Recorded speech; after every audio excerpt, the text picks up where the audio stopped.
want to know what you're fighting for. Podcast by George. Podcast by George.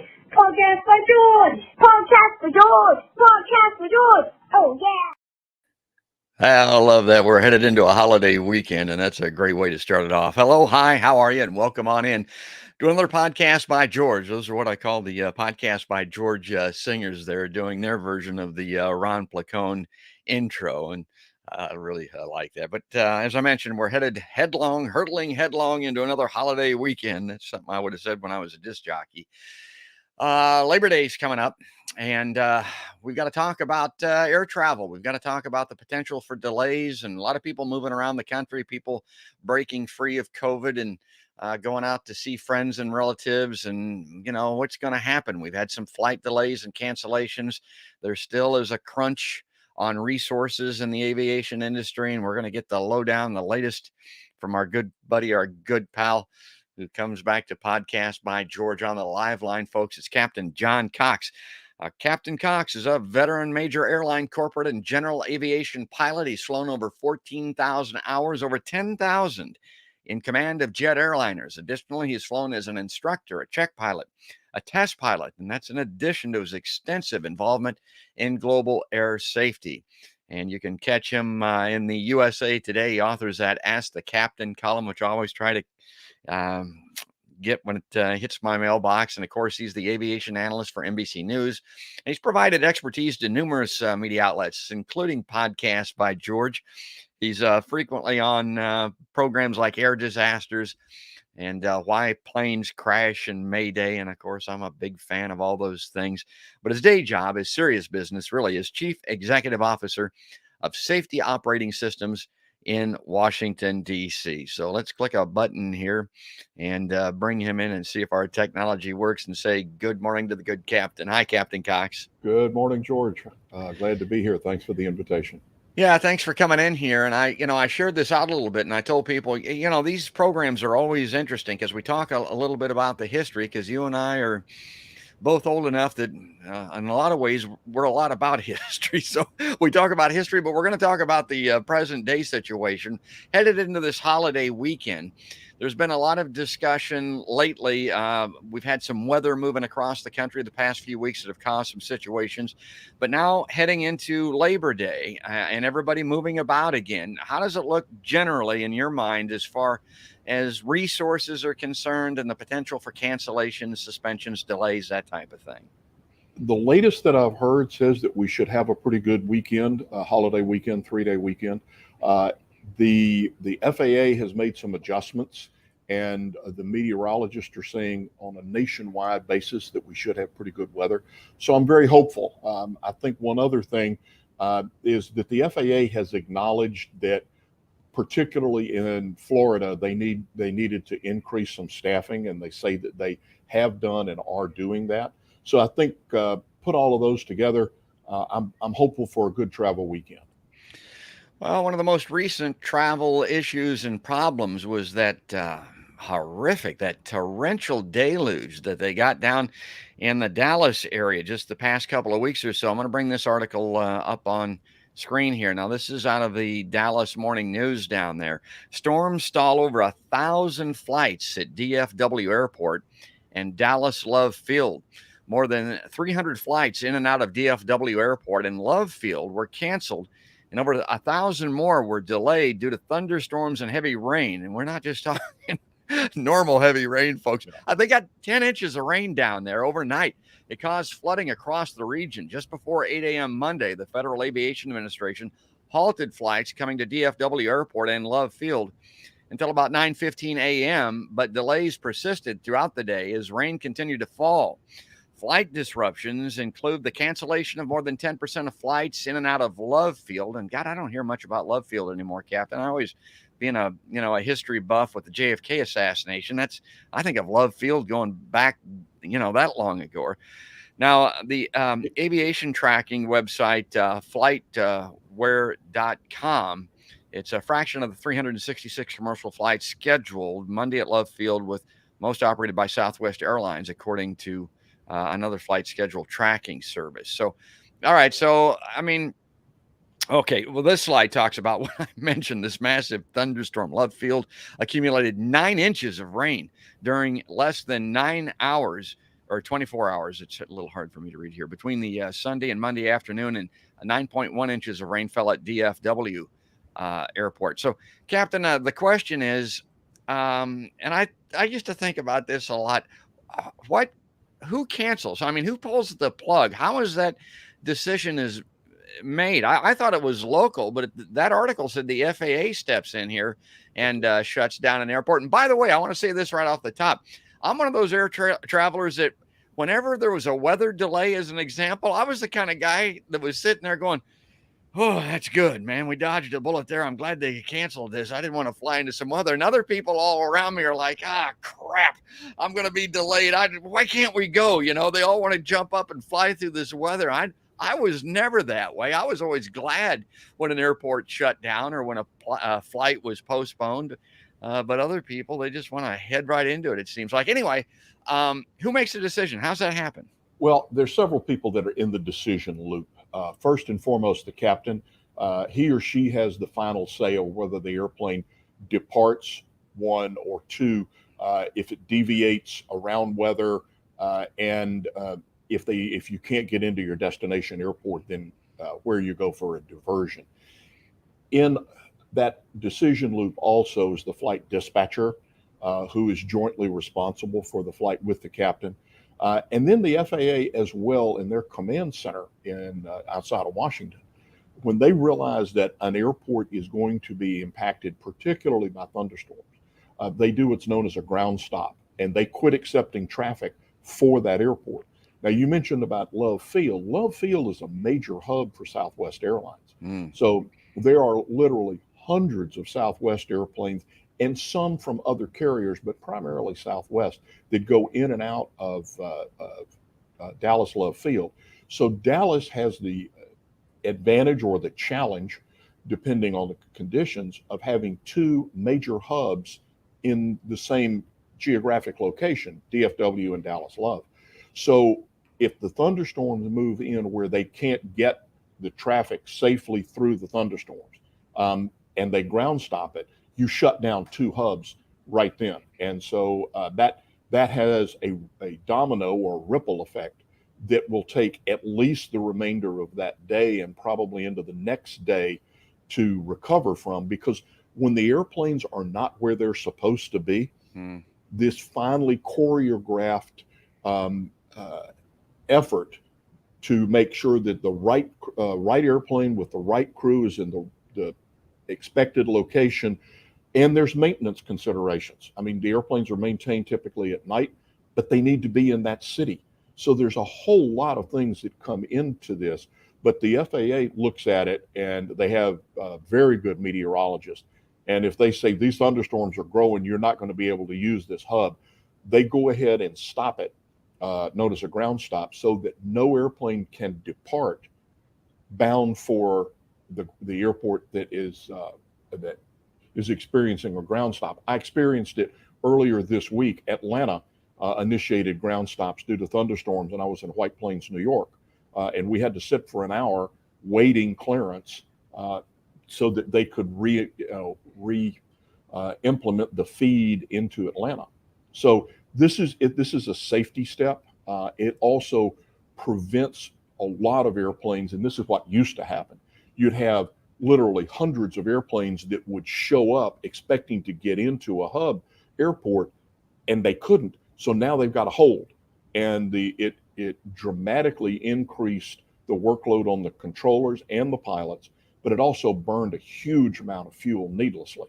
So the ground stop program, the FAA initiated decades ago now, but it has been very effective, both in efficiency from a cost standpoint, but also not burning fuel needlessly. So there's a lot that goes into it. You know, and I would assume that this was primarily because of thunderstorms or the potential for thunderstorms. But I got to ask you about just the rainfall, the deluge. Now, when it comes to taking off and landing, that type of thing, I would imagine a flooding of a runway might be an issue. But Yeah. I'm reminded of, again, when I was a kid, you and I have talked about this before. I started off as a truck driver. I remember jumping in a truck to go 2-man to the West Coast here out of Iowa. And it was a rainstorm like I'd never seen before. And I was in the passenger seat. I mean, we couldn't see the end of the hood. This guy that was the, commander of this particular, he'd be the guy in the left seat here of the semi. He just drove right through it. I mean, I thought, my God, man, I don't know how you can drive when you can't see. But what about an airplane now? If there isn't thunderstorm activity, but just extremely hard flooding rains, can that ground a plane as well? It can, if depending on the runway conditions. If the runway's fully flooded, you don't really want to land on it because you don't have the braking efficiency to be able to get the airplane stopped.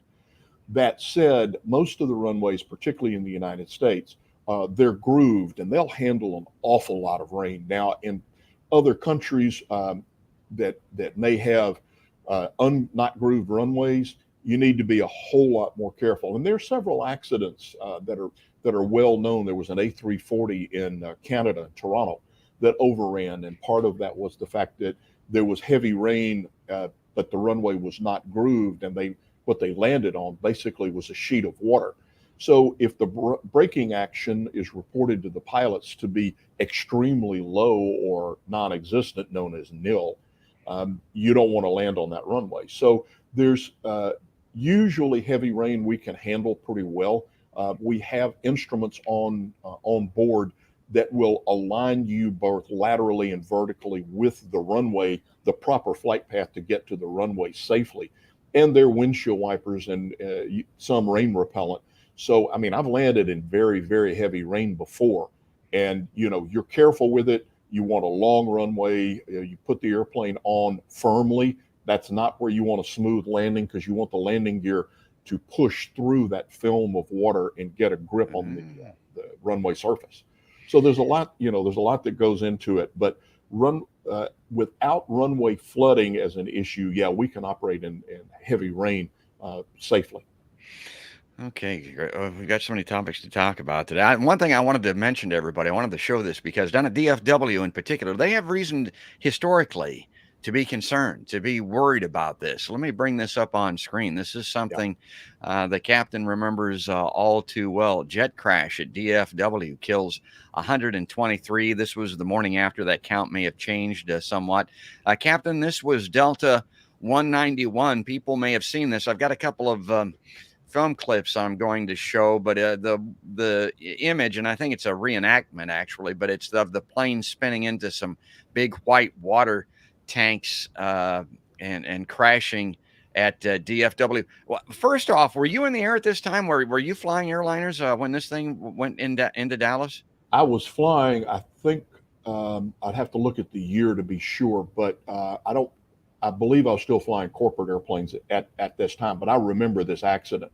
And one of the things that came out of this accident was a better understanding of microburst, because it wasn't the rain that created this accident. It was the fact that there was a huge amount of cold air that started rushing toward the ground, and it literally pushed this L-1011 into the ground, although the flight crew was trying to initiate a go-around.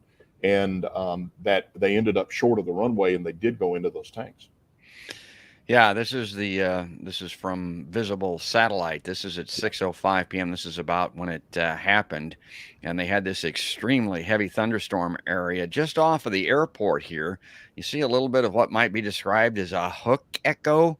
Yeah. You might not be able to see my cursor here, but it was the microburst that got them, not this main line of thunderstorms off to the north and east here.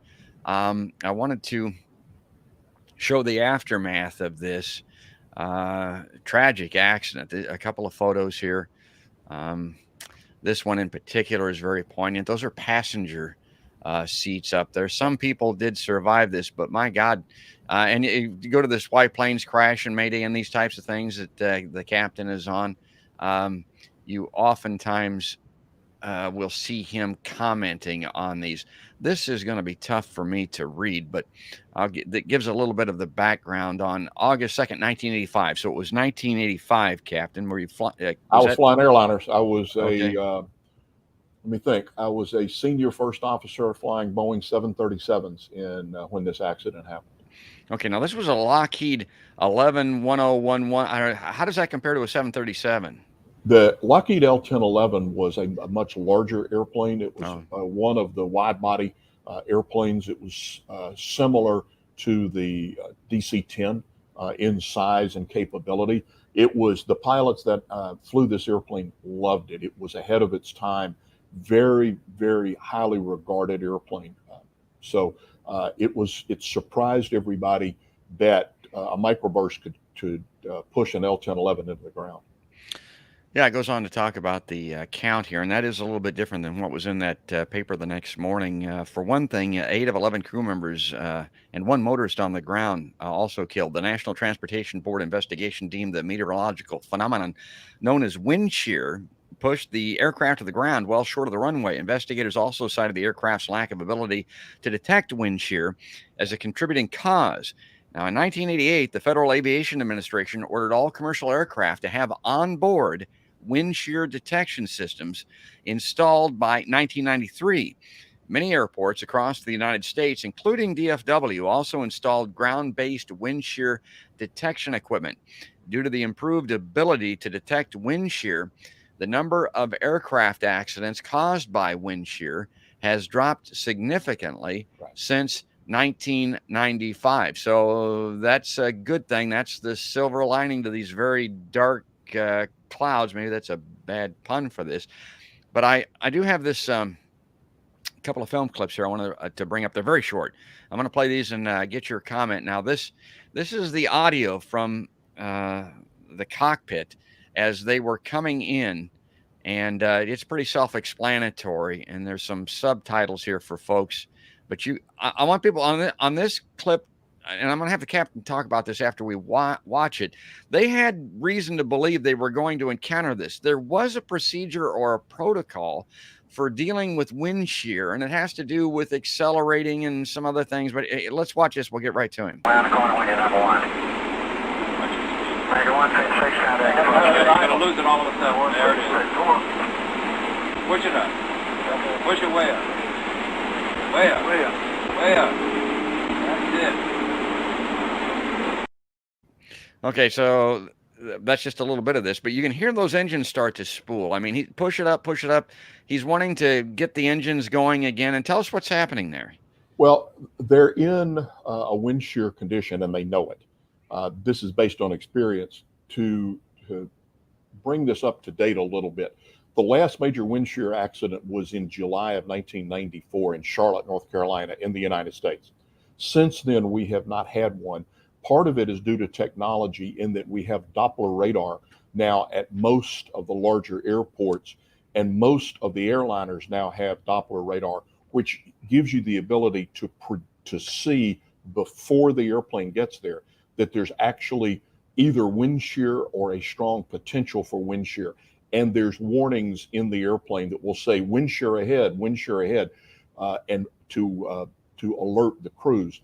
So all of this is an outgrowth of technology. That one of the pictures of that thunderstorm was by Dr. Ted Fujita, who was a recognized expert. But Dr. Fujita was instrumental in pushing forward the implementation and expansion of Doppler weather radar. We learned a lot, and we learned that microbursts are much more frequent than the meteorologists had thought. But today, we have the ability to predict them in a way that we don't fly through them. What you heard in the L-1011 CVR was that they got an airspeed spike. The airspeed increased dramatically. Well, the natural tendency is to pull the power back and to get the airspeed back to the target speed that you want. But all 3 of them knew that spike is going to go the other way. As you cross into this descending column of cold air that is rushing toward the ground. And that's when you hear the captain say, push it up, push it way up. meaning you want a whole lot of power because you're going to need it for the loss of lift that's coming with this downburst. And unfortunately, although they took the right steps, the magnitude of the downburst that they were in, the microburst they were in, was greater than the airplane could handle, and they ended up short of the runway. Yeah, I've got these. I'm going to play this first one again so folks can listen to just what the captain described. Listen to him trying to apply this power. They knew it was coming. They knew it might happen. They knew what the procedure was, but it didn't work out, obviously. So here this is again, and it'll be followed by the end, the demise of Delta 191. Round the corner when you're number one. Major 156, contact. You're not going to lose it all of a sudden. There it is. Push it up. Push it way up. Way up. Way up. Way up. That's it. Okay, here's the second half. Hang on. Take off.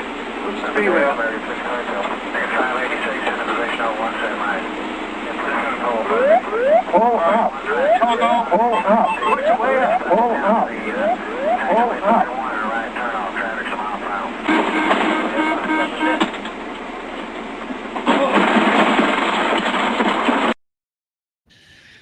Yeah. Tough to listen to. Yeah, it is, particularly with somebody with your background. That sound at the end, of course, is the plane spinning into those tanks, those water tanks that you'll see on the film. And yeah, it is tough. Now, but to the pilot's credit, based on what they had to work with and what they knew, I mean, they were doing the right kind of thing. The toga, the go around, it was too late for that. I mean, they didn't have any options, really. It doesn't look to me like. I don't think that they anticipated the magnitude of the microburst. I don't think anybody did.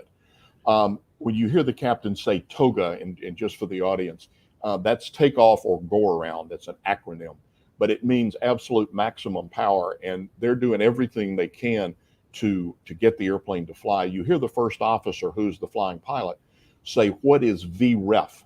And they know that the airspeed is deteriorating, and he's confirming what's the minimum speed we can fly, or what's the minimum speed that we can allow the airspeed to deteriorate to. And that is the normal approach speed, known as VREF or V reference. And that's based on the weight of the airplane. So they're doing a lot of things right, but the magnitude or the velocity of the microburst was such that it literally shoved the airplane into the ground. And the sad part is the realization, and you hear the captain exclaim when he realizes that, and they've just broken out of a huge rain shower, and he realizes that the airplane's being shoved into the ground and he can't stop it. What about the airport closure protocol then as compared to today? Today, would you expect that airport to have been closed and not accepting landings, or has that part of it changed? I would expect today there would be a ground stop when you had thunderstorms of that magnitude. Secondly, and probably even more importantly, the airplanes arriving would see that the maturity and magnitude of that thunderstorm, and they wouldn't shoot the approach. You'd break the approach and say, okay, we're not going to be able to continue. We're either going to turn left or right, but we're not going to fly into that thunderstorm. Okay, good. And before we move on here, I want to mention the fact, and we're going to get to this as far as this conversation is concerned, but air safety has moved ahead by leaps and bounds. The record is stellar. I mean, what's happening is really great news with air safety. We tend to focus on these tragedies, and they do make for some entertainment value. Morbidity. I don't know exactly what you want to call it. But here I want to bring up on screen another thing that I don't know, may kind of, I just saw this. I got to ask the captain about this. This is just, let's see, just a few days ago, maybe a week or so ago, part of an underside fuselage panel was ripped from a United Airlines Boeing 767 aircraft during a flight between New York and Dublin, Ireland on August 26, 2022. According to Aviation Herald, the Boeing 767-400 aircraft, registered as N76064, was performing flight UA-23 from New York, Newark Liberty International Airport, EWR, to Dublin Airport, DUB, when the aircraft lost part of the fuselage panel. Take a look at this. I mean, you can see this on screen for our people that are listening in audio. I mean, it wasn't just torn I mean, this thing went missing. I don't know where it landed, probably in a farm field or the ocean or something. United Airlines Boeing 767-400 lost an underside fuselage panel at about 15 minutes into flight from Newark. The pilots just continued on. The return flight was canceled. I would assume, pending repairs, obviously, right. But I don't know. I think about these planes. They are more airworthy than some people think. I mean, you can lose a major section like that and just keep on going, Captain. There's a lot of access panels on the airplane for maintenance. That looks like that may be part of an air cycle machine or part of the air conditioning system. And there are panels that open up so that the maintenance staff can get in and do necessary work there. If those panels were not properly sealed or properly locked, this kind of thing can happen. Does it affect the airworthiness of the airplane? No. Is it safe to continue? Yes. But it makes for dramatic pictures. And obviously, once it's on the ground in Dublin, they're going to have to repair it. So it's occasionally you find that these panels do come off. It's not this one is not the first one. It probably won't be the last, but it's rare, and it's usually the locking mechanism was not properly sealed and locked. Usually, the one of the pilots will catch that during their pre-flight. But some of these locks are very difficult to see. The one that really comes to mind is on the Boeing 737 and Airbus A320. The engine cowlings latch at the very bottom. And there are countless times at night or in inclement weather where even with a flashlight, I've had to really look very carefully to make sure that all those latches were in place. And there have been a number of cases where the cowlings have actually come off. It doesn't affect the airworthiness of the airplane, but it's obviously something that the pilots look for and try to be sure that all of the access panels are properly latched. Well, it caught my attention, and I wanted to bring that up for the captain to talk about. So that's good. Here's another thing that I saw that I wanted to have him comment on also. Now, this is about TCAS alerts, and he can explain what those are. There's a high number of them in Denver, and it's here in this online AIN online. They're saying that it's still a safety issue. So let's see, can I get this to advance a little bit here?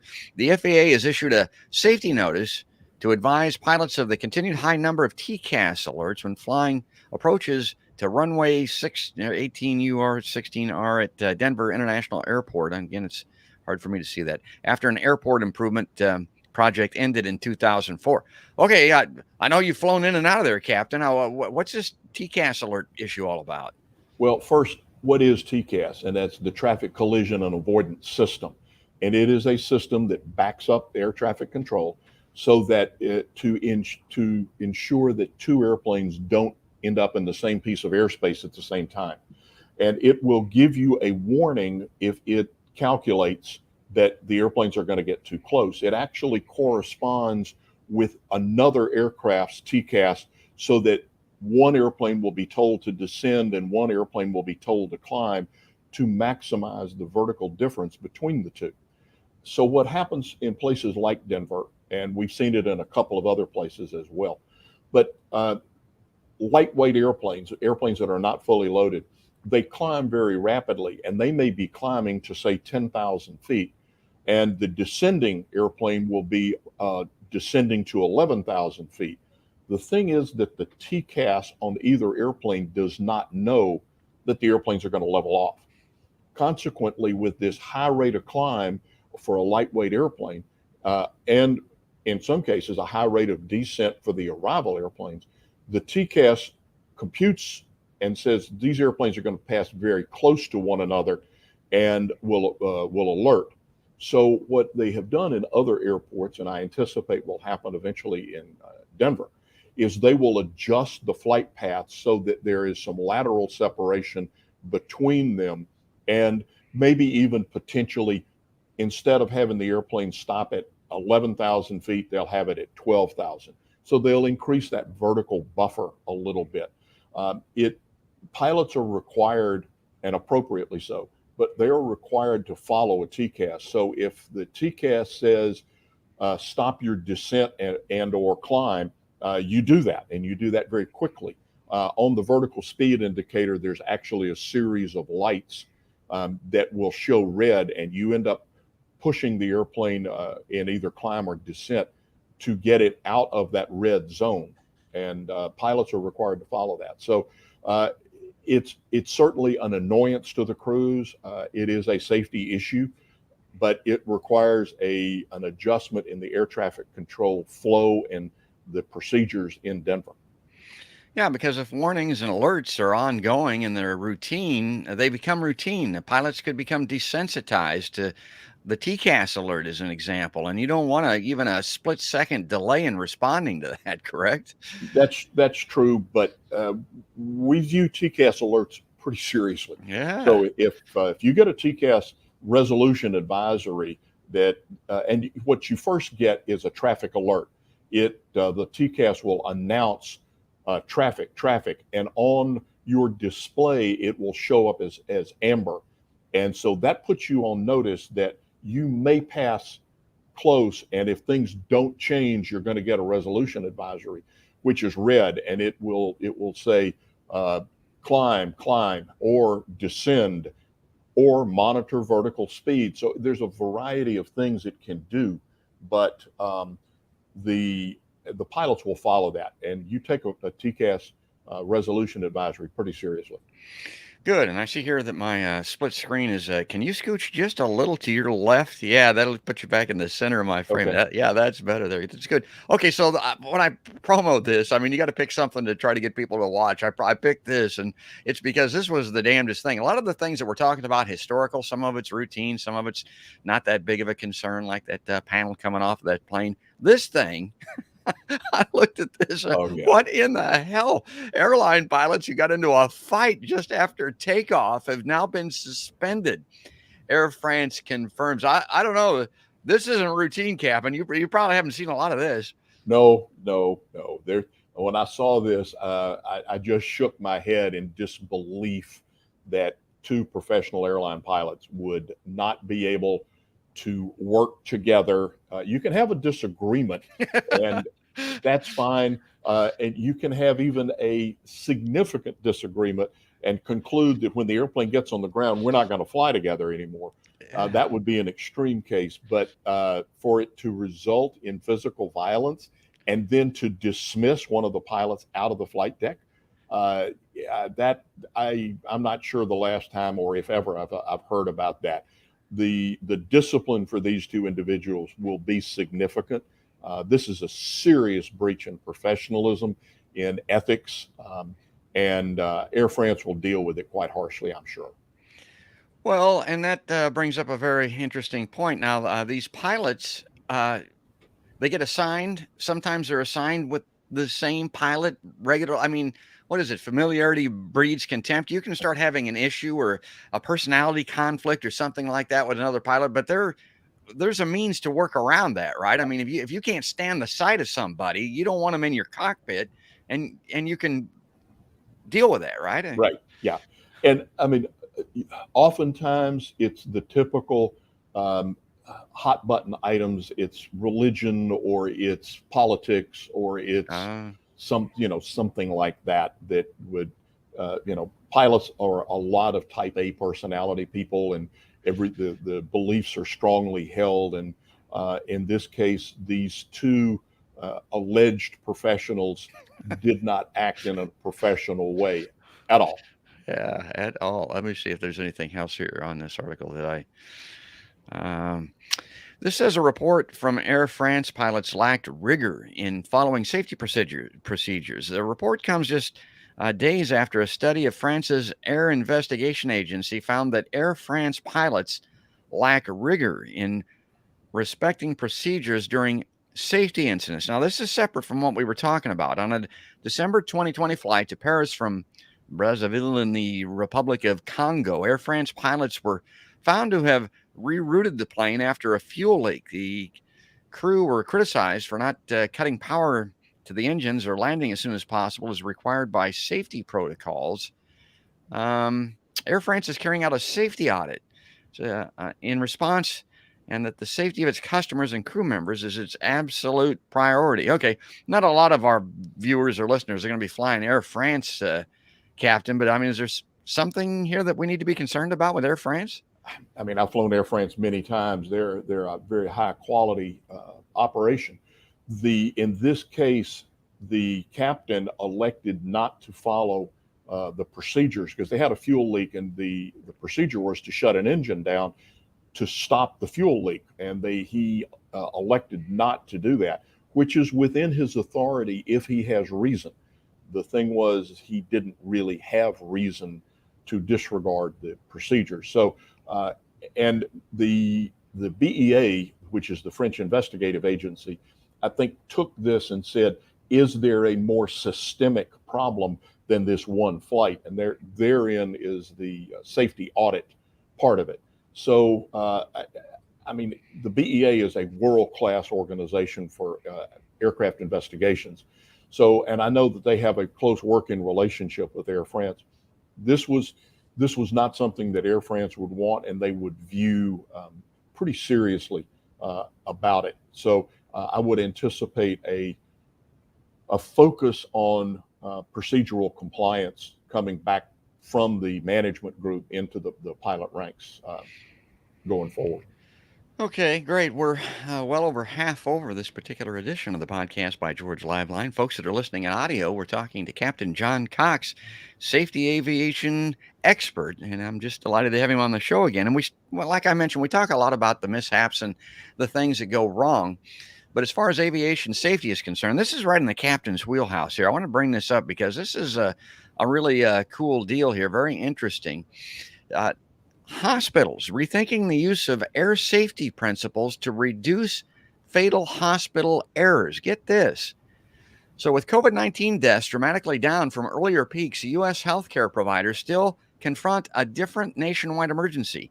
Hospital errors that kill an estimated 150,000 patients annually. I don't know where the estimate comes from. I'm thinking if it comes from the hospital industry, it might be worse than that, but it's at least 150,000 patients annually. Increasingly, physicians and hospital administrators say fulsome embrace of air safety principles is likely to be a big part of any solution. But many are rethinking how to make such efforts more viable than in the past. I bring this up so I can read it. Long before COVID-19 devastated millions of families and pushed thousands of doctors and nurses nearly to the breaking point, medical leaders sought to learn from the airline industry's impressive safety record to reduce a veritable epidemic of surgical and other treatment mistakes. Now, with greater stresses on medical staff, supply chains, and safety measures, developing a new vision to reassess application of aviation practices to combat deadly treatment errors appears more vital than ever. All right, now this highlight is mine, and this is what I wanted to emphasize. Scheduled domestic airlines transported more than 8 billion, that's with a B, folks, 8 billion people over the last 13 years without a single passenger crash fatality. A phenomenal feat, surpassing expectations. U.S. hospital blunders, by contrast, needlessly cost an estimated 400 patient lives every day, comparable to a packed jumbo jet crashing every 24 hours. My God, when you put it into that context, what accounts for this discrepancy? Veteran leaders from both realms say healthcare has struggled to fully understand and translate aviation's safety processes to improve patient safety. Hurdles include reliance on limited techniques such as checklists, technical difficulties sharing safety data across the industry, and cultural challenges persuading veteran physicians to be more like team players alongside juror doctors, nurses, and other hospital staff. Okay, this goes on, but that gives us the basic idea of this. And Captain, the point of it is some of the things that they can learn, the protocols of pilots in the cockpit, the safety checklists and those types of things. The NTSB, the FAA review boards and that type of thing are a critical part of this, but also, what's it called? The CRM, the Cockpit Resource Management Program, and using that in the surgery room and with these doctors. Talk about all of those things and how they can apply and help hospitals and doctors. We have been working in aviation safety to include a number of other error intolerant industries, medicine being one, atomic nuclear power being one, public utilities being one, the maritime industry being one. So the implementation of safety management systems can go a long way into identifying hazards and mitigating those hazards to an acceptable level of risk. Part of an inclusion into safety management is crew resource management. And in the airline industry, and actually in aviation overall, it is routine for a crew to brief together on how they're going to conduct the flight. And if there is a deviation from policies and procedures, for it to be brought up, no matter who observes it. It can be the most junior person on the crew, but if they see something that is not following procedure, they are required to bring it forward and go, hey, this isn't right, or what are we doing, something like that. And those sorts of team building has gone a long way to make the aviation industry as safe as it is. Last year, there was worldwide, there was only one fatal airline accident. There were none in Europe or North America. So, and we're well into 2022 with the exact same record. So we've come a very, very long way. And what now we're trying to do is to help the medical industry, notably, and we've been working with them more so over a longer period of time. And there's some differences, but it is the checklist procedures, it is the team building and the ability for somebody in an operating theater to go, I'm not sure about this, wait a minute, why are we doing this? And not be perceived as a challenge to the authority of a physician or a surgeon, but to be an additional input in the interest of safety. So there's a book out called Why Hospitals Should Fly. And it really does bring the successes of aviation's safety improvements, and it makes the case that hospitals particularly, but medicine in general, should embrace a similar approach to it. Well, and that cockpit management thing is really striking to me because I've looked into that enough to know that you had a lot of guys that were ex-military. I mean, they were the commanders. You had a co-pilot that was clearly secondary to, there was an assistant more or less, and you kind of sat there and kept your mouth shut and you let this guy fly the plane. And that's the way that it used to work, and it didn't work out sometimes. We're all human.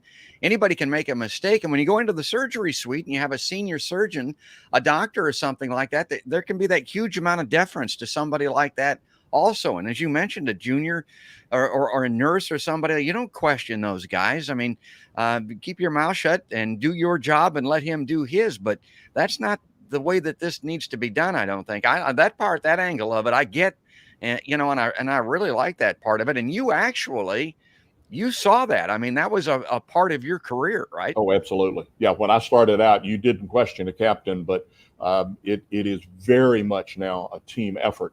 And it's expected that if somebody has a concern, that concern is voiced and addressed appropriately. Now, as a captain, I may end up saying, thanks for the input, I appreciate it, but we're going to continue this course of action for this reason. The final decision rests with the captain, and whatever he or she decides is appropriate, but bringing that concern up is also now commonplace. Yeah, but I guess it needs to be that way. I should break out the boxing gloves and fight it out like the Air France football. That one I don't understand. I truly don't. Okay, so let me continue with this article here. There might be a couple of things in here that we can talk about. Barely a few months ago, the Department of Health and Human Services Inspector General concluded that hospital safety improvements generally have stalled, with Medicare patients suffering preventable harm or serious complications effectively at the same rate as in 2008. Now, think about what the captain just talked about. Think about the aviation industry today. compared to 2008. That's what they're looking at, and that's why they're wanting this input. Experts point to healthcare's failures to fully incorporate three fundamental strategies relied on by airlines and their federal regulators: extensive voluntary reporting of serious incidents, prompt and widespread dissemination of information about life-threatening hazards, and user-friendly equipment designs intended to prevent a repeat of the same fatal errors. Okay, so there's three things, and boy, those are three big ones, Captain. They are. The reporting system is an integral part of the safety management system. A voluntary reporting culture that is encouraged is essential, because it's your frontline people who know where the hazards are. And whether it's a type of equipment, whether it is a policy or a procedure that doesn't work, it looks good on paper, but in practice it doesn't work. Your frontline people will bring that to you, but you have to have a mechanism for them to bring it forward, and not in fear of retribution. So what the airlines have done is this hazard reporting system is really developed, and it's now expected, and it's routinely used if there's something that comes up, that the hazard report goes in, it's evaluated objectively, typically by a group of safety professionals. Recommendations for mitigations are made, and then the implementation, and then a follow-up for effectiveness of the mitigation. You know, and as it mentions, the NTSB is a big part of this. And I prowl around on the internet and I look at these aviation programs. There's some people that are pretty critical of the NTSB. It seems to me like they don't particularly like them. They don't think they're very good. I don't know what that's all about. How do you feel about the NTSB? I've known the NTSB for well over 30 years. They are one of the premier investigative agencies. I have the highest respect for them. I've worked with them very closely on some very difficult accidents. They are consummate professionals. Now, are they perfect? No. And there's a couple of reports that I could point you to that the NTSB did not do very well with, but they're extremely rare. And so the quality of investigation that we have in the United States is very, very, very high. The top 5 investigative agencies are the United States NTSB, the Transportation Safety Board of Canada, the Air Accident Investigation Branch in the United Kingdom, the French BEA, and the Australian Safety Board. So those are the 5 premier investigative agencies. They cooperate together, they cross-utilize experts, but I think the people who are most critical of NTSB, I don't think that they value how much effort goes into it. Are they perfect? No. And that is why they utilize experts from outside the NTSB, because they reach for the best experts available. And it has proven effective when you look at their contribution to air safety and the current and improving aviation safety. Okay, so let's take another spin to close this article out here, because we're just about out of time. We talked about the NTSB here. Non-punitive incident reporting, and swift distribution of details about dangerous near misses helped revolutionize modern air safety. Too often, however, those concepts falter in hospital settings due to institutional opposition or fear of management reprisal. So, the aviation industry, do you think is that an absolute? There's non-punitive reporting? Oh yeah. Oh, absolutely there is. And it's very clear that if you step forward with a problem, that it's going to be addressed objectively and without retribution. It wasn't always that way. And there are operators that don't fully follow this, but the major airlines, the large corporate operators, they all have very clear written policy that says that it is a just culture, it's a reporting culture, and even if you make a mistake and you say, hey, I messed this up, and as a result, this incident occurred, if it was an inadvertent error, there is not retribution. Now, on the other hand, if you said, I didn't like the policy and I elected not to follow it, and the airplane got damaged, That's totally different. That is a willful non-compliance. So it's not a get out of jail free card, but it is an opportunity for the organization to improve policies and procedures based on what the people doing the work on the front line are seeing. Okay, good. Data sharing. Medicine already has hundreds of national and state registries collecting data on patient outcomes, complications, and best practices. They are all confidential and shielded from legal discovery. In theory, the model is similar to air safety reporting. Yet, unlike aviation, there is no comprehensive database aimed at preventing hospital errors. Okay, so what are they talking about there, Captain? What's a comprehensive database for air safety? There's a couple of them within aviation, and they take information from all operators. It can be identified, it usually is, and then the experts will go through and start looking for industry trends. Also, an operator can say, okay, I'm a 767 operator that just experienced an unexpected type of failure. Has anybody else seen this? And that data exists. Where the hospitals are tending to be much more siloed, and they're not sharing data about surgical errors that are made and what led up to them.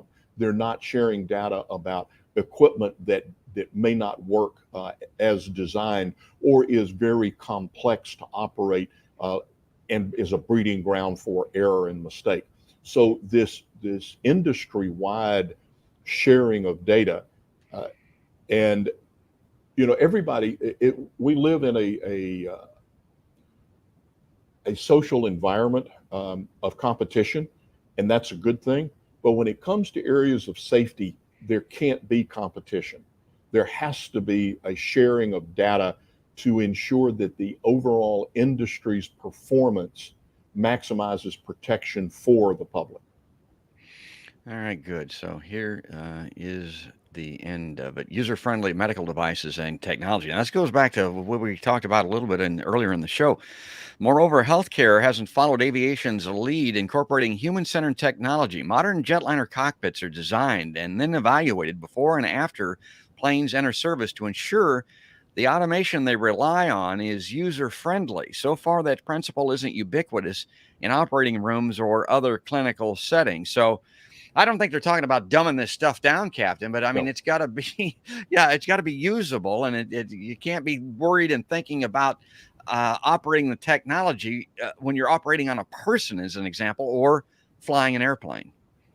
The thing that comes up, and if you can think about it, even in the evolution of computers, what it took to operate, the old MS-DOS system with all these commands and all of this. All right, it was not a user-friendly design, and the evolution today of touch screens and much more easily usable designs, this has been taken to an even greater degree when it comes to flight decks. And the engineers that design things are not always the best judges of the human factors of the people that are going to end up using the device year in, year out. So the human factors needs to be very much incorporated in design of both a device and or the procedures with which it's utilized. So and this is still evolving area of technology. There are human factors experts. There are slowly being incorporated in areas outside of aviation. Things are getting better, but there are still designs of things that the engineers, from an engineering standpoint, they make it work, but it may end up having internal traps or easy mistakes that get made that end up with unfortunate consequences. And I think medicine and some of the other areas, public utilities, marine, nuclear, all of these error intolerant industries can learn from aviation about human factors design. All right, that's a great segue. I mean, that phrase that you just used. Let's talk about learning aviation safety with Captain John Cox. I got into journalism, and I've always been interested in this particular angle, and I've reported on it extensively in my career back in the day because of the number of accidents back in the day. But I didn't know anything about a curriculum as an example for this type of thing. Check this out. I was really interested to see this. Flying is the safest way to travel, but it wasn't always. However, a program helped change that. So looking at that photo, folks, Captain, that looked familiar to you. I think you might know that guy. That's Tom Anthony, who's the head of the Aviation Safety and Security Program at the University of Southern California. I've known Tom for many years. I've worked with him. And in fact, I'm one of the instructors in that course. So Tom is a consummate professional, and USC has evolved their class, their number of classes and the content of their classes to keep up with the evolution in aviation. I may not be the most biased observer, but I think it's one of the best courses in aviation safety in the world. Yeah, and he's part of it. Let me read this, because it dovetails, it segues very nicely with what we've been talking about. The year was 1952. Now, that was before me. I think that maybe was before the captain, too, when the first class Not by much. entered the USC Aviation Safety and Security Program. It was a time when airline passengers were served dinner, drinks, and cigarettes. I do remember that. In their unbelted seats before giving a relieved round of applause once a pilot managed to safely land a plane. Now, that kind of surprises me. Every now and then, when there's a storm or a rough landing or something like that, I've seen applause break out before. But it sounds like back in 1952, it was rather routine. Yippee, we're on the ground. The huge loss of aircraft and military personnel experienced by the United States aviation industry in the years following World War II prompted military officials to take action. Air Force commanders at Norton Air Force Base in San Bernardino were urged to establish a training center to prevent aircraft accidents and teach officers how to scientifically investigate a crash, because the University of Southern California had previously conducted an aeronautical research with the military, was equipped with the latest cutting-edge aviation technology of the time, and was located in the heart of the aircraft industry. USC was selected to perform the task. On September 1st, 1952, the USC Aviation Safety and Security Program was born. Today, according to the Dutch aviation consulting firm TS070, commercial passenger jets see just one fatal accident for every 16 million flights. Now think about these numbers, because this is what we were talking about earlier. To put that in perspective, for every 1 billion passenger miles traveled by car, 7.2 people die. By plane, it's 0.07 people. So I'm not a mathematician. That's why I'm doing this podcast, I guess, Captain. But that tells me that you're 10 times more likely to die in a car today than you are in a plane, in a passenger jet. That's true. It's actually the most dangerous part of any aviation travel is the drive to and from the airport. My God. And I got to say this here again, we're running out of time, so we got to wrap it up and get the captain on his way. But that course strikes me. I kind of wished I had taken that course. Maybe I could have made a career out of that. I would have made a hell of a lot more money than what I ended up doing in journalism. But that 1952 era, now that was not my era. That was my father's era. And I'll never forget this, Captain. I would have been in the 60s now. And my the dad was flying to California or something like that. I was a kid, 10, 12 years old, whatever the case might be. Pulled me aside and kind of had that talk. He told me, he said, now, I don't want to scare your mother unnecessarily, but if this doesn't work out, if I don't come back on this plane, and he was talking about it possibly crashing, here's what you need to do. This is what I want to have done. That's the kind of talk that parents had with their children back in the 60s before getting on a passenger jet and flying to Los Angeles as an example. So, that's the era that I came out of. And again, that's why I'm so interested in this. And I guess I always will be. And thank God for those people at USC and for people like you bringing us into this world of safeness that we have in the skies today. Well, I went through the course in the mid 90s as a student, and then came back in the early 2000s as an instructor. And I've seen the evolution, not only of the program, but of the industry in general. So it's a ongoing journey. So that's the thing to remember is as good as we are today in aviation safety, we're not as good as we need to be going forward. And they'll get better. I have confidence in that. And you're good to come on the show, Captain. I really appreciate it. And so much so that I always give you the last word. Anything here in closing on any of these things that we've talked about today that you'd like to underline or emphasize as we wrap up this live line? No, I think that the last comment that I made is, as good as we've gotten with aviation safety, it's good for today, but it's not as good as we need to be going forward. Ah, that's great. Captain, thanks again. We'll talk again very soon. Have a great holiday. We'll circle back hopefully in a couple of weeks and see what's happening with Captain John Cox. Thanks again. Thanks, George. Take care. And folks, if you like Podcasts by George, and I do, I'm going to replay this one probably and watch it myself. I mean, I like all of this stuff a lot. I hope you do too.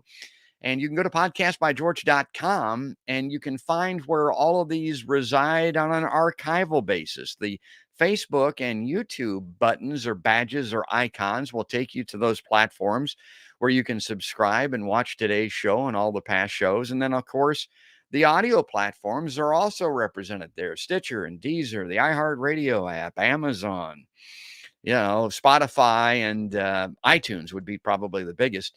And you can click right there, and it's real easy to subscribe and be notified when each new episode downloads in audio. But that is going to do it. That's going to wrap it up, folks. That's all there is, and there ain't no more. That's another podcast by George.